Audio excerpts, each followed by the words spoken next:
Guling kotor. Seseorang yang mengalami sleep paralysis atau tertindih biasanya akan mengalami masalah untuk menggerakkan anggota badan, tidak bisa mengeluarkan suara dan sebagainya. Tertindih biasanya juga disertai dengan mimpi buruk yang sangat nyata. Ataukah memang mimpi buruk yang menjadi nyata? Perkenalkan, namaku Farhan. Cerita ini bermula ketika aku duduk di bangku SMA. Saat itu aku berumur 18 tahun.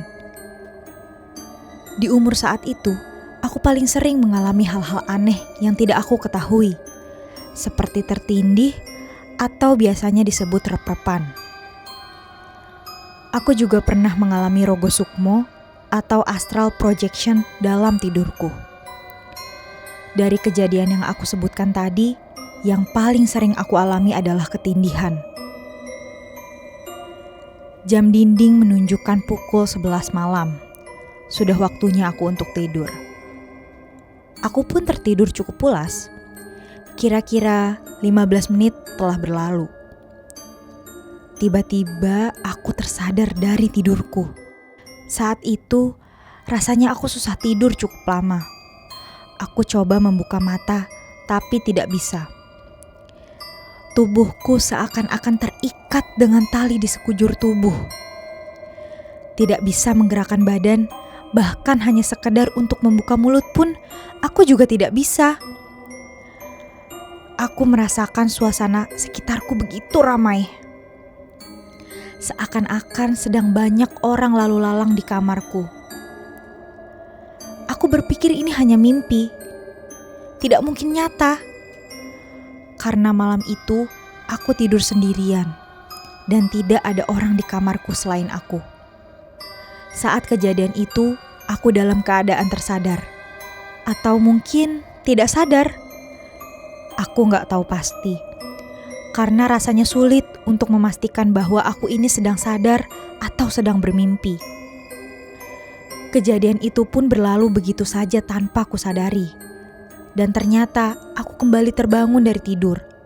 Seakan-akan ketindihan tadi hanyalah dalam mimpi.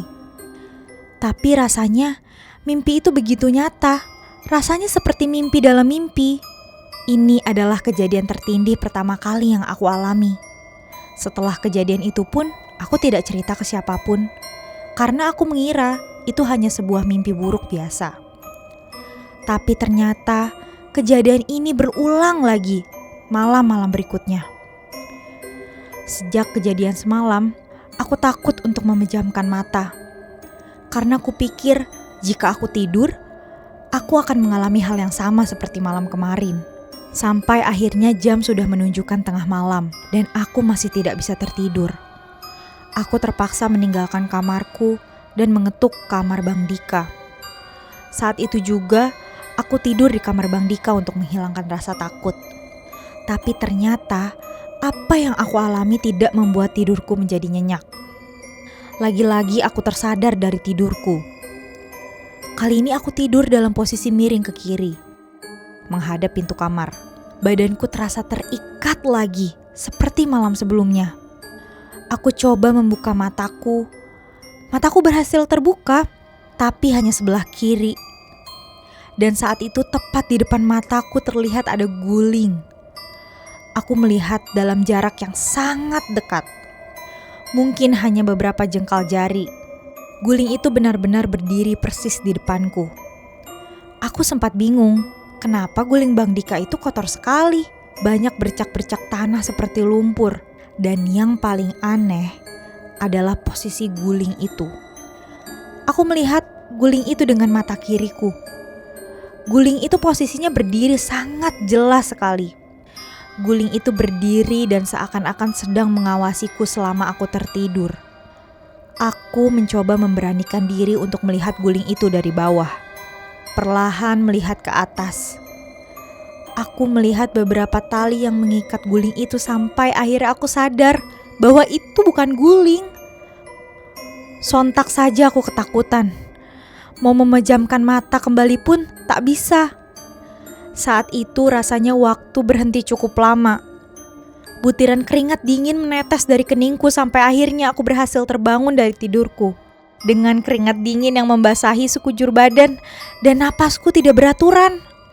Aku menoleh dan melihat abangku tertidur dengan pulas sambil mendengarkan musik. Aku bahkan tidak berani menoleh ke arah tempat di mana guling tadi berada.